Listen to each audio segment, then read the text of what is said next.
Hi, my name is Amy. Thank you very much for watching, and let's make some bad financial decisions together.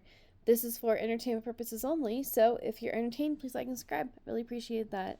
So today I would mostly like to talk about FEAT and FIVY, but I just got the FEPI and AIPI distribution announcement in my email, which is at 8 p.m. at night on the 25th, so they don't announce the declaration on declaration date. So, unless it was available on the website, I just didn't check during the day. So, congratulations if you owned AIPI, and that meant that I wanted to look and see what would the total real returns be. This is totalrealreturns.com. I don't own them or I'm not sponsored by them. I just happen to like their growth of $10,000. So, if you had put your money into XDTE, you would have $11,370, which is the S&P 500. AIPI is the AI-focused ETF from Rex, and FEPI is the technology one from Rex. So AIPI has been doing a little bit better for the total return, which is $11,186, and FEPI is trailing with $10,426. So it'll be interesting to look back maybe on Friday to see if these total returns have changed, because it has been kind of a wild roller coaster of a week. I actually still have 12% buffer, which is amazing considering that I have withdrawn $2,000 this week to help pay off my credit card. So, pray for all of our portfolios this week. Anyways, so let's go to FEAT. They are different than basically every other YieldMax fund. This is tracking an actual index, which means that the management fee is actually really low.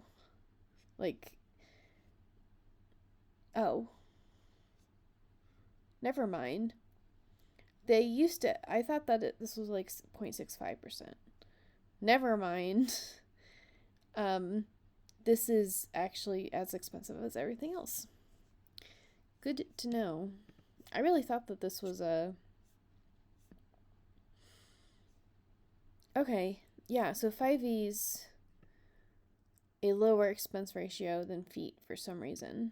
So this has a 0.88 expense ratio, which means it's the least expensive fund that YieldMax offers. So there's that.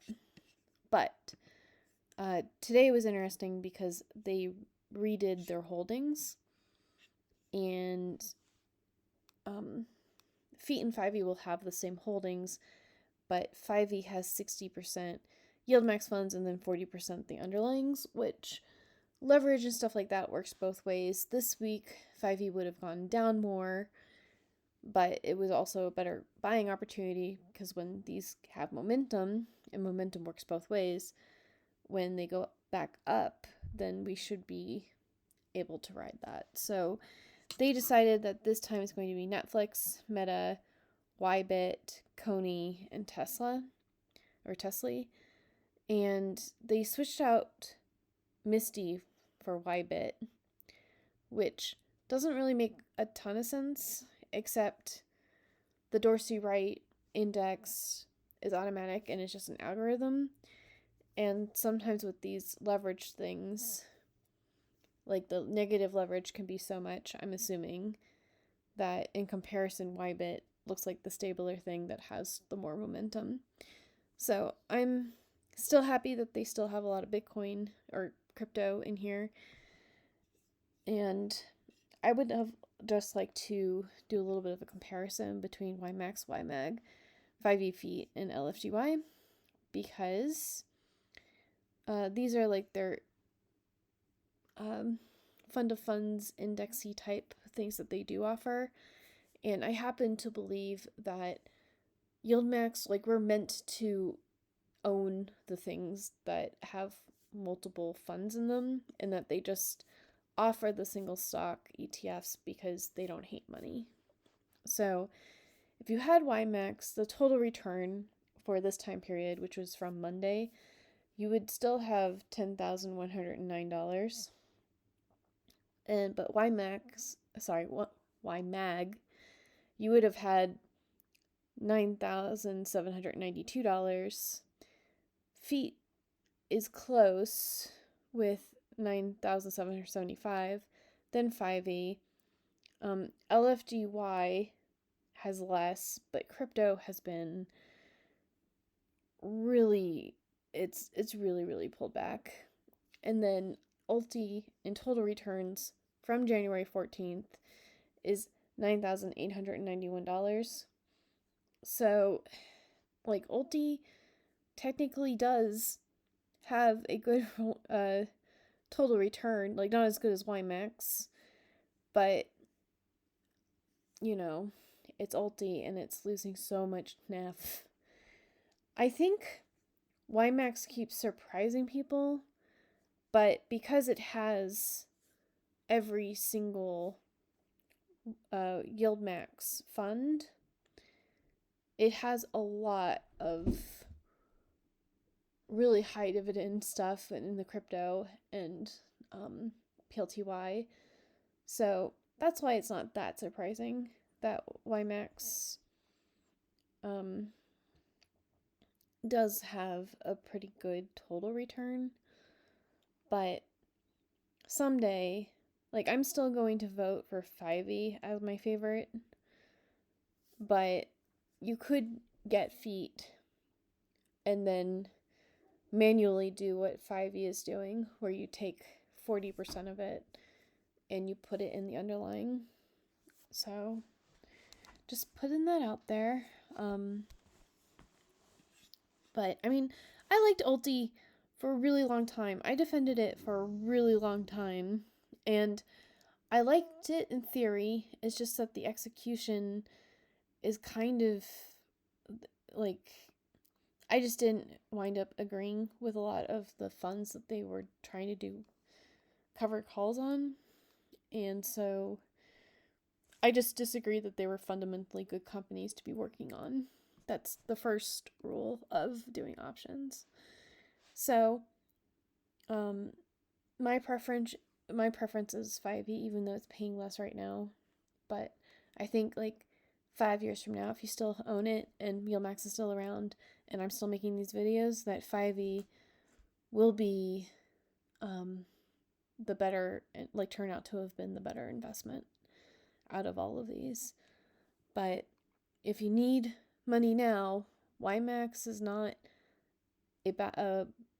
it's not a bad choice, and you'll get a lot of money, and it has every single fund, even though some of them are better than others. It's an index. Well, it's not an index, it's a fund of funds, but it acts like an index where, like, no single YieldMax fund will upend YMAX, and it can kind of absorb some of the lesser performing funds and still return a good amount. So, and you never know in a market like this which sector is going down, and if it's basically across the board for the entire economy, it could have just been financials, or it could have just been crypto, and everything else stayed above water.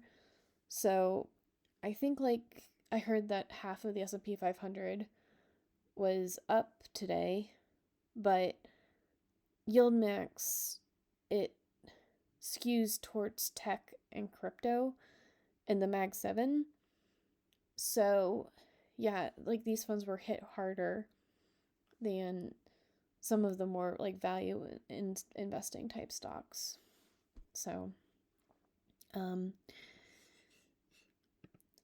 I am okay with this new makeup of the FEAT and the FIVY. I do appreciate that it is an index and they automatically reconstitute this once a month. So I guess we'll check in at the end of next month and see if MSTY has made its way back into FEAT and FIVY. So I just wanted to show you, this is not live, but this is what I've been working on tonight. Basically, adding an advance button to this, and then you can change this to being distribution desired or additional shares and the distribution period. So if you say the investment amount 6 months ago, you do this, and then this would change to be using the past distributions from the last 6 months to buy additional shares. And so like this will have like the start and the end, I guess.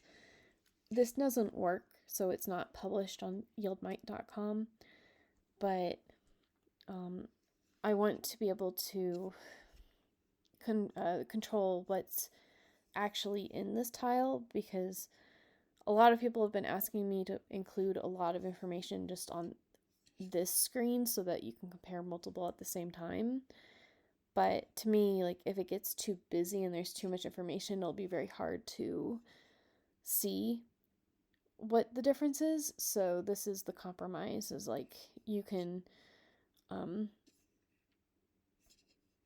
choose what you are looking at. So anyways, hopefully someday soon we will see this in production. And today in Financial Philharmonics, who's afraid of a little stagflation? That is why we are seeing this market crash. Well, at least a reason that's contributing towards it, and it's the Three Little Pigs and them trying to deal with stagflation. And then Can't Resist, YieldMax is a pop song, and then Never Enough is a weird horror song. So how did you all do today in the market? My portfolio is hanging in there. Like I said, I still have a 12% buffer, which is nice. Are you excited about the new holdings in FEAT and FIVY, or do you think they made a mistake with the YBIT? And I will talk to you later. Bye.